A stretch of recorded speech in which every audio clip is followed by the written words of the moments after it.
Hello, guys and gals, animal friends, and spirit pals. Welcome to Spirit Whisper Channel. My name's Mark. You can also call me Spirit Whisper if you want to.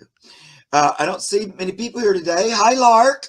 Anyway, I hope you're here to join us for animal readings. As you know, on Mondays at 2 o'clock, I work with my guide Pan and the tarot cards, and we look at your questions about animals and nature, or your pets, whatever it is you want to talk to. But it's pretty much nature and animal focused today. And you might notice that Debbie's not here today, who I usually read with on Mondays. So, but I have another lovely friend who I'm so excited agreed to come on today. She's a wonderful medium and psychic, and I read with her at least once a month, and I love her to pieces. And so today she agreed with hardly any notice at all to come on and read with me and read with your animals today.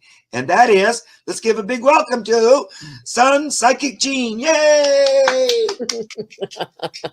What a wonderful intro. There's a lot of applause, but you have to receive it telepathically.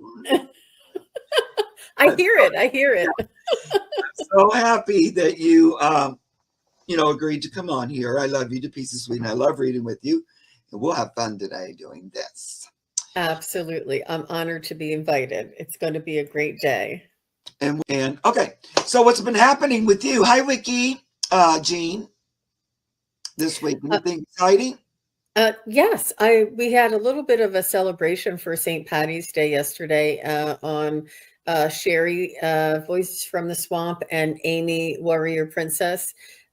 We just got together and chatted a little bit about these gnomes and things, our experiences with gnomes. And I shared that one of my friends actually saw one. And this was before I knew I was a psychic medium, back in my 20s. And she said that she's like a really big meditator, and she always had beautiful things around her room, and she would have sage her room and play the singing bowls, and like she had really good energy in her room where she would sleep. And so that she would take off her rings and her bracelets and her earrings and put them on her nightstand, and she would go to bed. And one morning, it was like sort of around just before dawn, she just opened her eyes and she saw this little man, and he had like wrinkly skin. And she said he was like looking around and dancing around her jewelry and like really just having a little bit of fun. And she said he looked like a turtle without the shell, like just wrinkly and and she said, "Who are you?" Like telepathically. And he said, "I live out front of the house in the boxwood bushes." And that he is like a tree gnome, and he loves all the incense and all the bells and all the singing bowls. Like she attracted him, and he was in there and dancing around. And I tell you, when she described what he looked like, I could see it. That's so cool. I love it. There's this guy on YouTube, this weird guy. Oh, I'm not going to be able to think of his name. If you watch them, who takes these short videos of like pixies and elves and things in the woods. Wow. But he's in like Wales, or he goes deep in the wood. He's in England, like that area. Can't remember his name. Maybe it'll come to me. But like in the last couple of years, and so I watched a lot of them, and they're very weird. And I don't know, I didn't know what to think. It's like, but the creatures that you'll get little glimpses of look like what you're describing too. Oh, really? Yeah, except, and he'll see different ones, and he'll call them different. And like he kind of can tell you where they live. He's a little bit loopy, like, I don't know. I feel like he's lived in another dimension. So, because he loses his train of thought and stuff, but it also seems like the kind of person that they would show themselves to, because he's not very threatening or anything. I don't know if it's real or not, but it's very captivating. Yes. And I've Yes. been watching all of his videos. I wish I could think of his name. They they are serious about that, Mark, Yeah, over there in England. And I did see a documentary once where I think it was like in Scotland or Ireland that if they know that there's fairies on their land, these men are like forever protecting of their land. They will not ever tell anybody, no pictures, no magazine, no news people. They will keep it hush hush, and they will protect them. And they uh, will say, I believe in them, but they'll never tell where they are, who they are. They'll like it's to protect them because they know it, they'll make a like a circus act out of it, you know? right. No, I believe that too. Yeah. I know that's where way back in the day I found a book. His name was Rock, and the book was about he met Pan and they worked together, and then he built a big garden there, and it's called Findhorn Garden. It's still there. And so they worked with the fairies and the elves and all that. It was a very compelling book. That was before I ever worked with Pan. But it certainly piqued my interest. But so, and ever since then too, and I've known this for a fact, I always try to keep a little area in my yard or wherever wild for the fairies and the elves and the nature spirits, and not like manicured and groomed. Just let it be kind of wild, even if it's a little corner. They love that. Like where I don't know if even if we call it weeds, I don't care. I just let it grow and be all like the way it wants to be. Mm-hmm. And they like you to give them a little wild patch. Mm-hmm. Mm-hmm. Yeah, because But it I don't. disturbs Go ahead, their sweetie. natural, it just disturbs their natural protective protection and their natural habitat. It's really important. Um, but one year, my husband actually built a teepee for me out of sticks and some other natural material. Like I don't know if he got some bark or he got some thin material that he was able to lean up against the sticks, and he got a string and he tied all the sticks together. And because I wanted like a hut, like a little top thing, and then the sticks.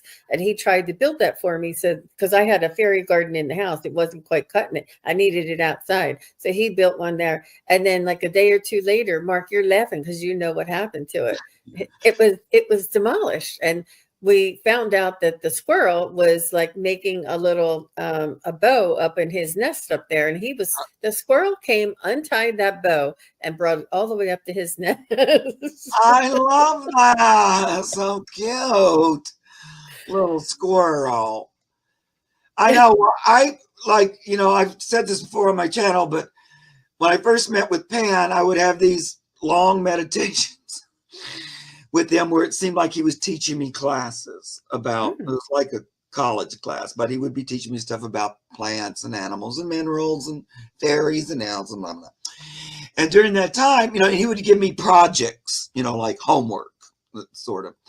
And so I was really playing around with planting flowers and growing them and seeing if it would make a difference if I call on the fairies to work with this plant as opposed to this one where I didn't do it.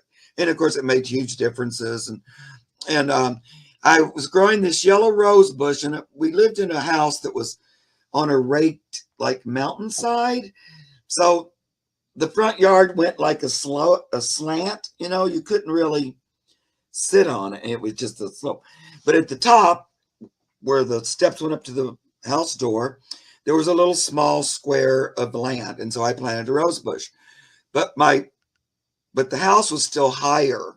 The window from the living room was way up, and so I wanted to be able to see the roses from the window, which seemed impossible because it was so far. But that was my goal, and I sat with the fairies that we were going to grow this rose bush like Jack and the Beanstalk. It was going to grow way tall, and sure enough, it did. And what it did was it would grow.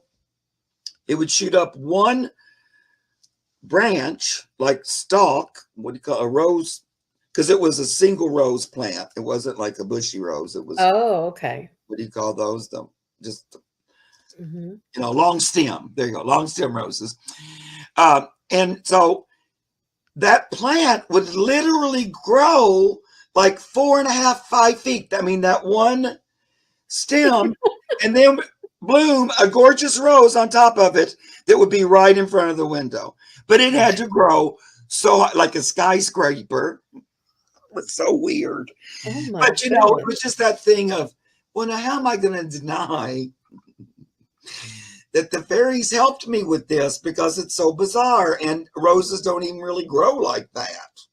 I mean, so anyway, so I always, call on the nature spirits if you're gardening or your house plants or any kind of thing like that, because they love to work with it. Call on, speaking of the gnomes, they love the minerals and the crystals and the Oh rock. yes, yes. So, they'll come in or they'll work with your minerals and things, your crystals. So you can call on them and interact with them and communicate That with them. reminds me, I do have some chips, some crystal chips that I had that they come in like a little vial. Maybe I can put that out in my little fairy garden. Oh, yeah, they Um, love that.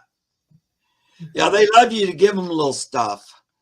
Like, well, they like to be acknowledged like anything and appreciated like anything. But they do like little things, like little shiny stuff.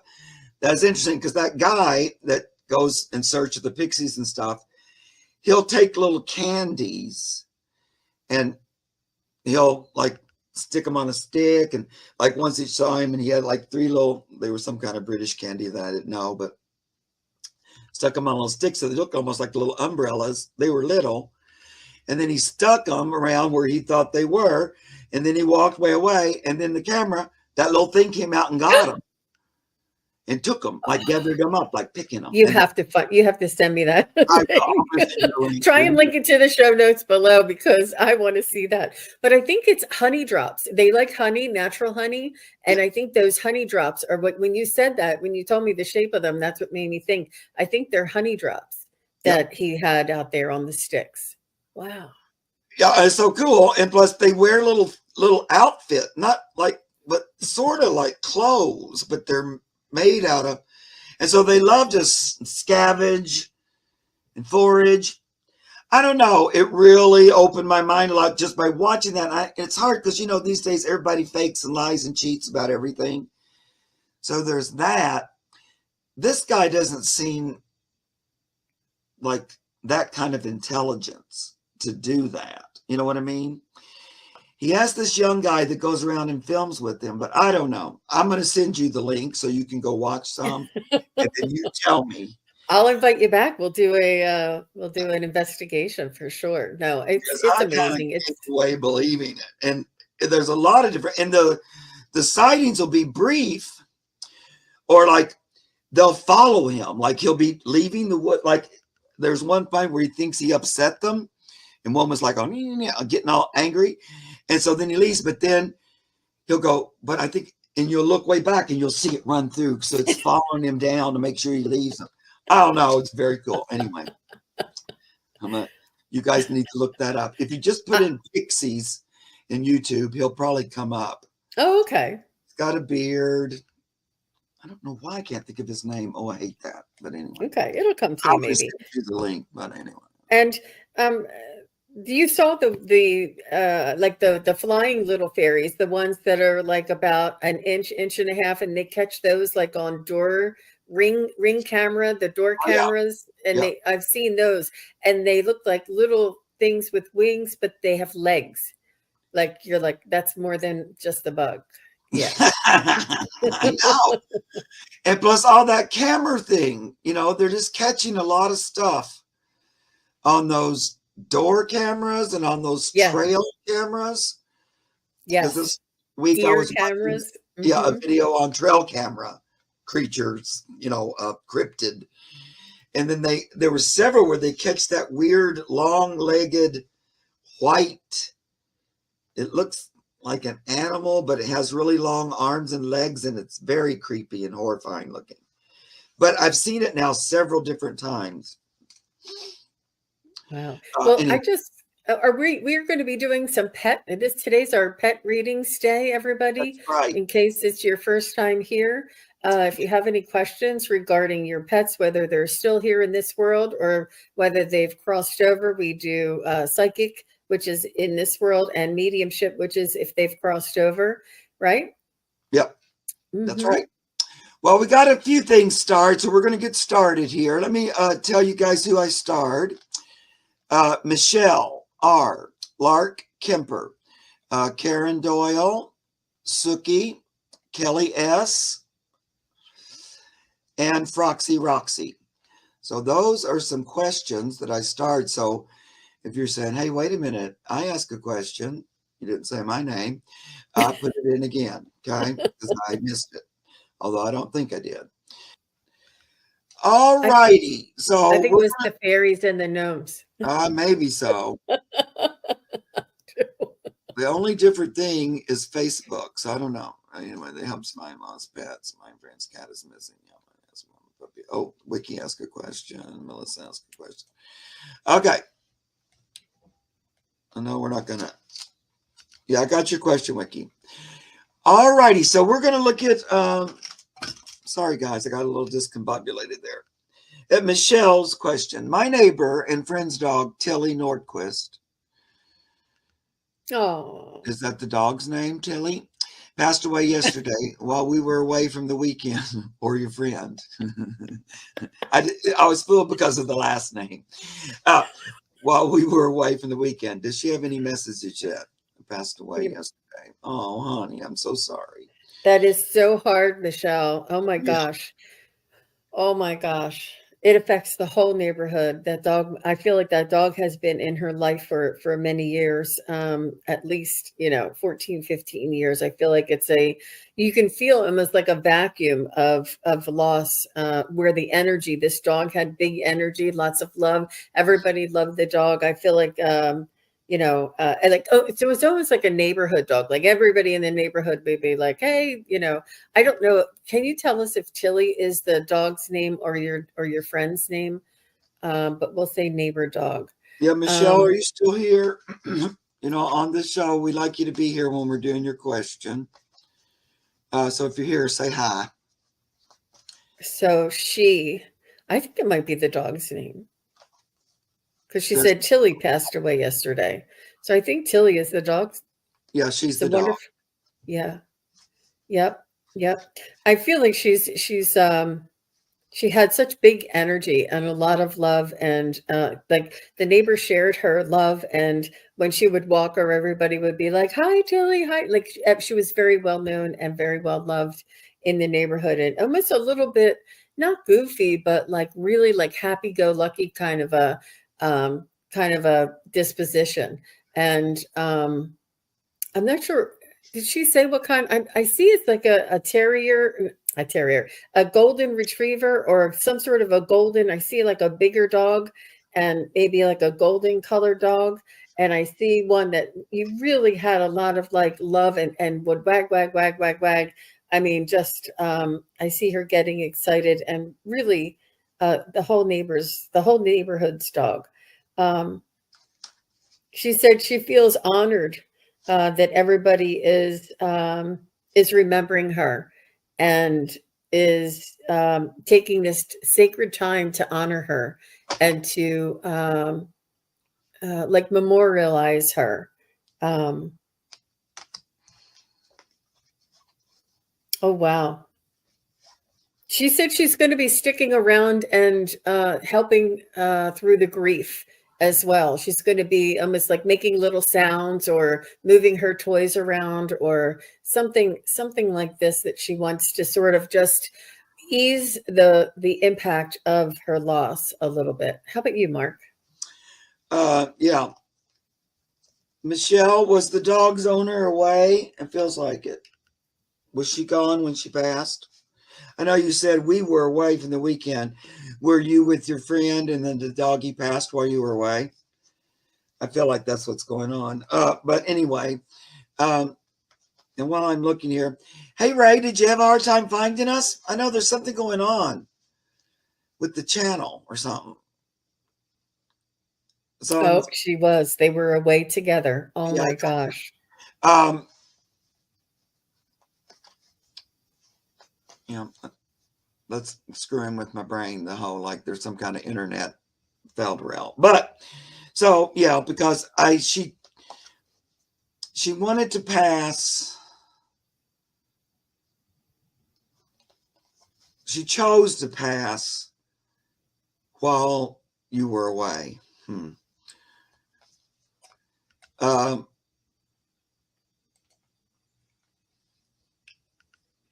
but her passing was fairly easy. It was like just slipping in, just slipping over to the other side. I don't see it being very dramatic. Yay. So it was sort of like going to sleep. But in some ways, she kind of preferred your friend wasn't there.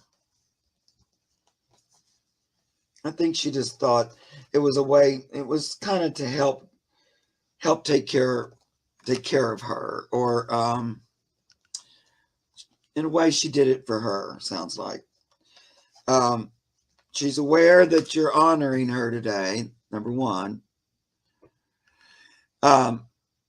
So I know you said they're having a service, but that's like, here we are at their service and honoring me, you, me, and we, our relationship together. So the service is for her, but also for the relationship that was created by knowing her. And it was a very strong one, very emotionally attached. And you know how sometimes, I don't know if we think about it that often. I realize I don't really, but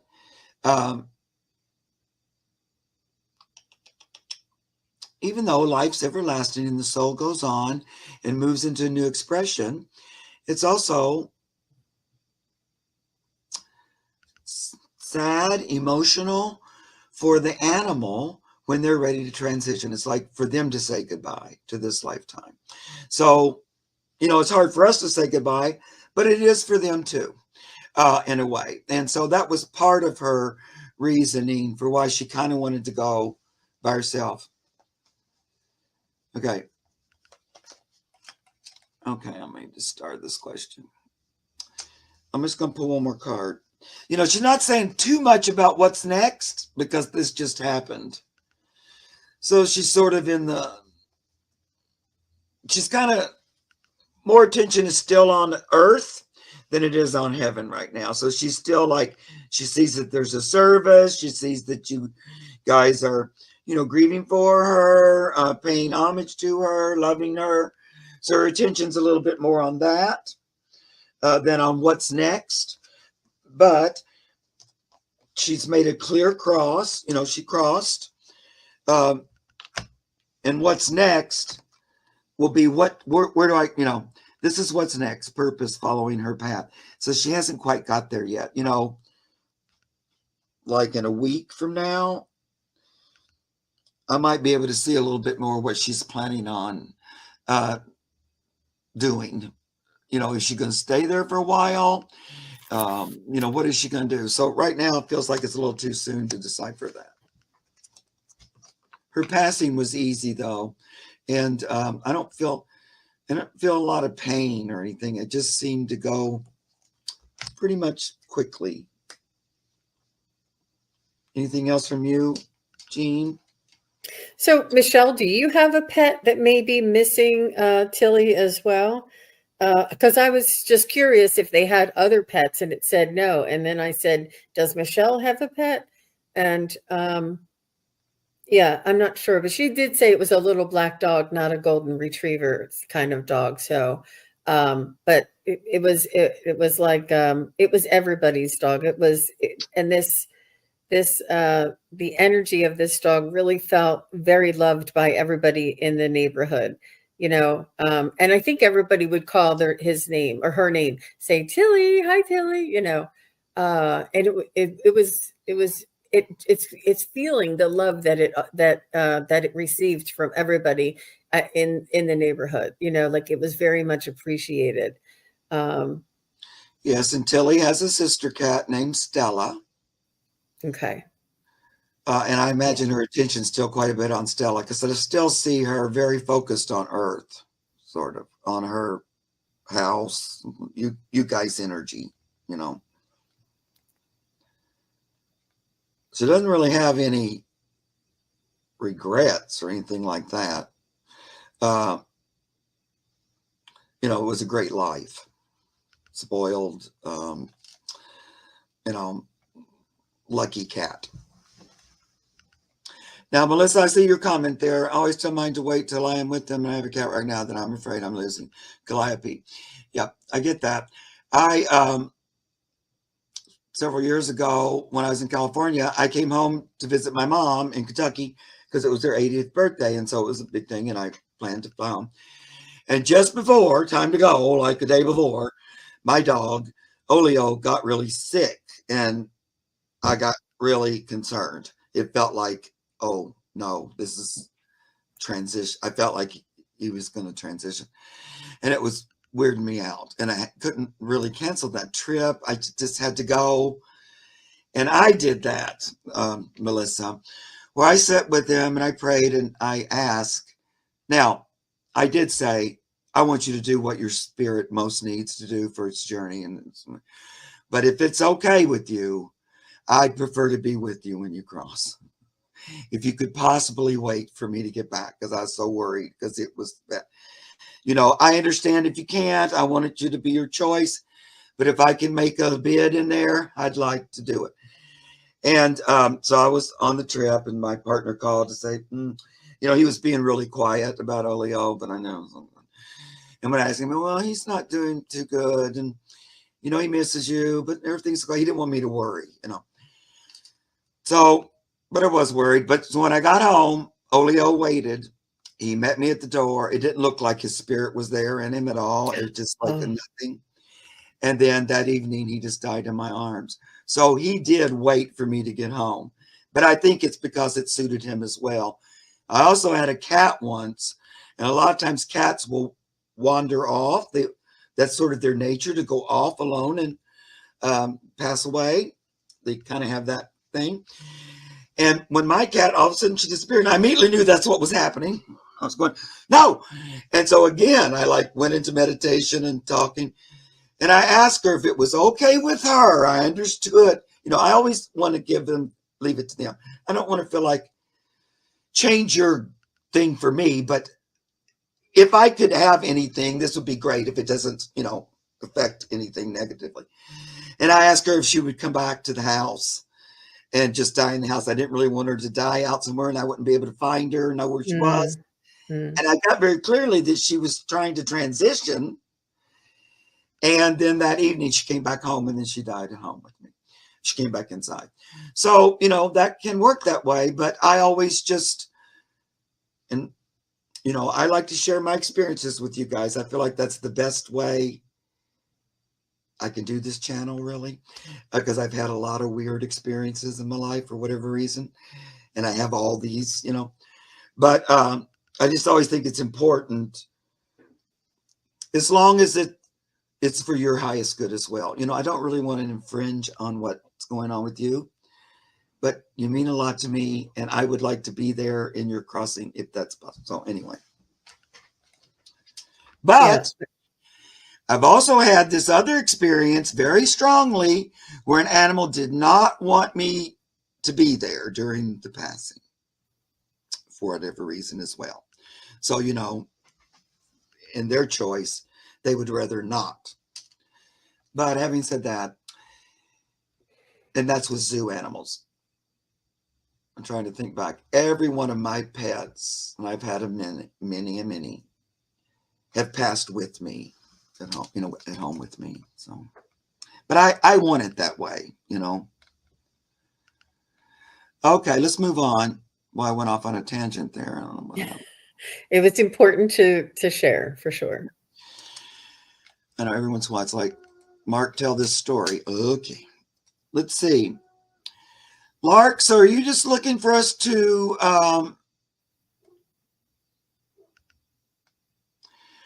surely you're not saying that your wife is a horse's end. I don't think that's it.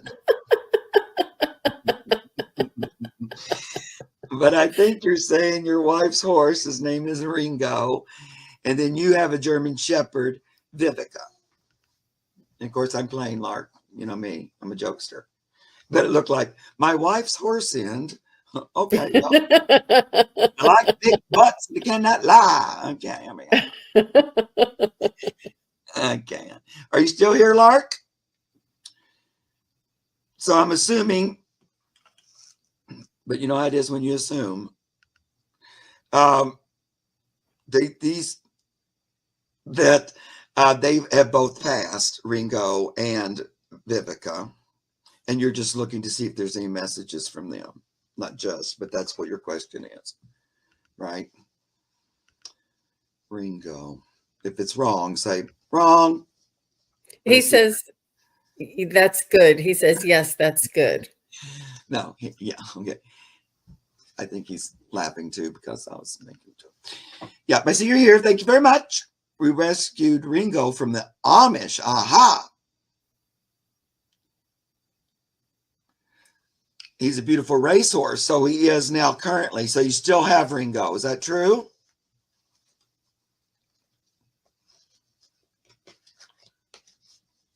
No, they're both still here. Okay, that's why I was asking that, because I wasn't exactly getting one way or another. Okay.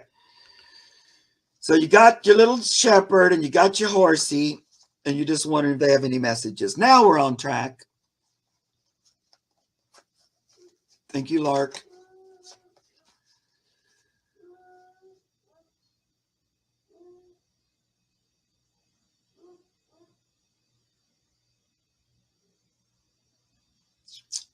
Well, they're kind of wrestling for who's going to step up for me. So they're both kind of anxious to talk, or, you know, they're glad they have this opportunity, kind of. But let's see, who wants to say?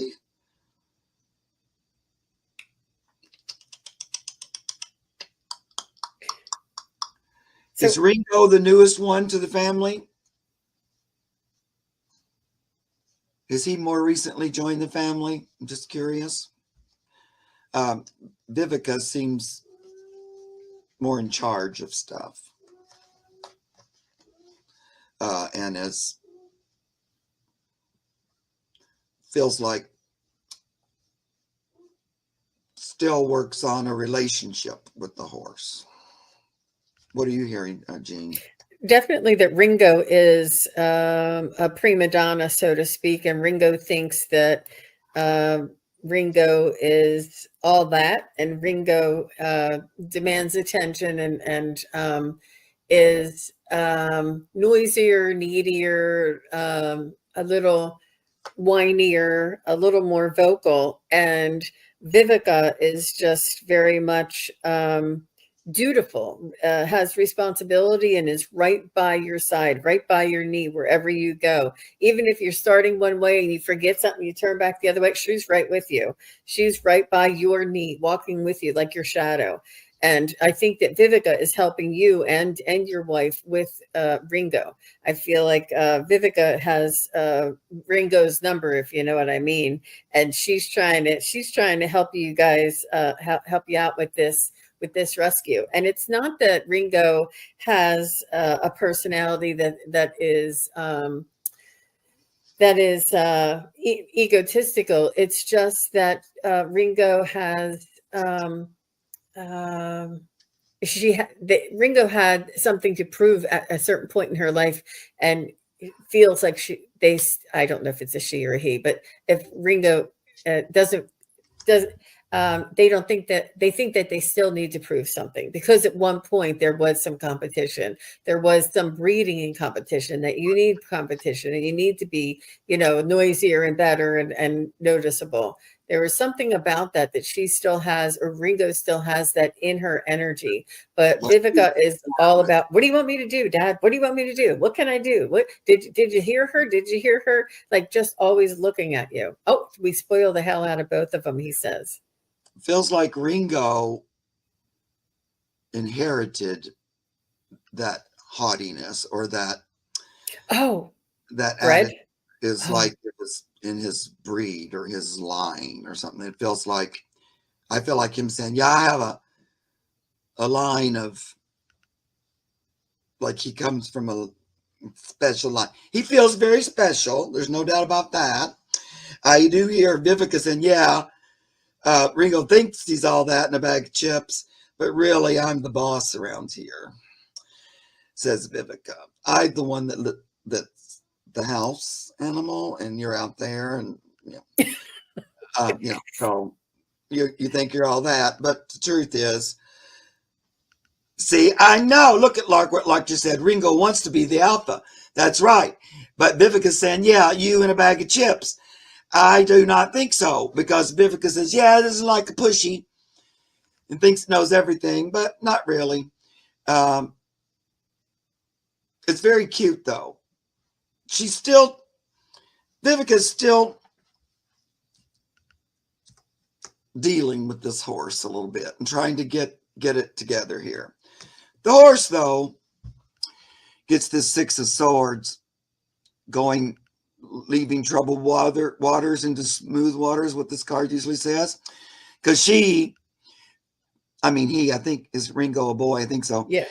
Feels like this is kind of his retirement in a way. Like retirement from rules, regulations. I don't know if he actually raced. All that. So this is a lot more my time of luxury, kind of. And he feels he deserves it. He's got quite an attitude, this horse does. It's not really, he keeps saying, I was born with it. It's like, it's who I am, kind of. It's not necessarily to be a brat. It's just, this is the way I was supposed to be. Very cute. Vivica, though, is not going to release any of her relationship. She's not giving up any of her stuff to this horse, she says. No. She's really connected to you, Lark. I know you said my German Shepherd, but yeah, I would say that too. And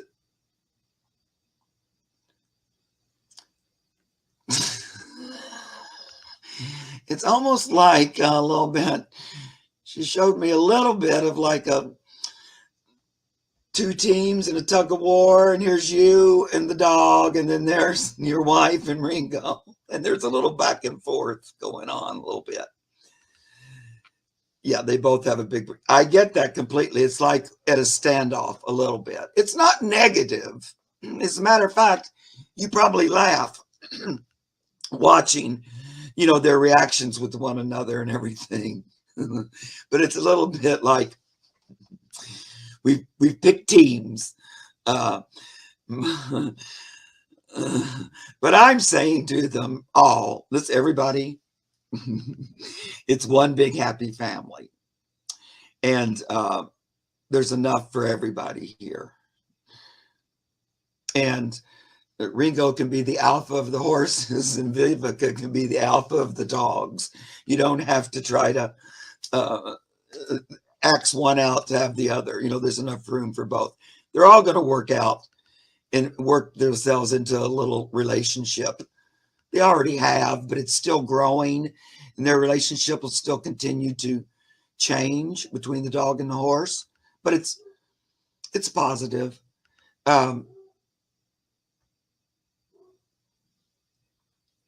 It's kind of, we all realize that we're in it for the long run. Horse is not going anywhere, I don't think, and the dog is not going anywhere. Looks like we're here for the long run, and it's all going to work out. Anything else from Eugene? They'll be loyal friends to one another for sure, and there's no real competition. And if push came to shove, they would definitely be join forces for the greater good. And like if there was a storm outside or something, like Vivica would go and save Ringo, or Ringo would make noise if Vivica needed her. Like they are loyal and they will back each other up without a second thought for sure. They're both loyal and dedicated, but while they can, they want to bring joy into your lives and almost distract you from things that may have weighed down your burdens that you may have or responsibilities you may have, and they know that them taking the attention is helpful for both of you. I just think it's beautiful. Mm-hmm. And I think this adoption went really easy with the horse. It feels like the horse just moved right in. It was like not a big thing. It was like he was ready to move into this new area of his life, and he just kind of moved right in. He's got a lot of confidence, this horse. I like him quite a bit. I know I would like him if I met him. And I know I'd also like the dog a lot if I met her. They both have very strong personalities, but they're also pretty loving animals. They're smart. Both of them are smart. So they both got the brain power, horsey smart and doggy smart. And they kind of, in a way, mirror one another in a different body. So, it's a strong, confident dog and a strong, confident horse. And they realize you're different. We're different. Even though, we relate to one another. I love that. That is so good. Love it. Thank you, Lark. That was a lot of fun. Thank you, Lark. Did you like that one? That was beautiful. Beautiful, the way it just flowed. I know, so cute. Mm-hmm. Okay, so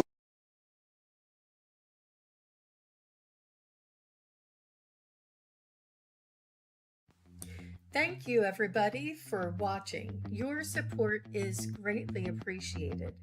If you enjoy this content, hit like, share, and subscribe. Remember to click the bell to be notified of future videos. Thanks again. Bye.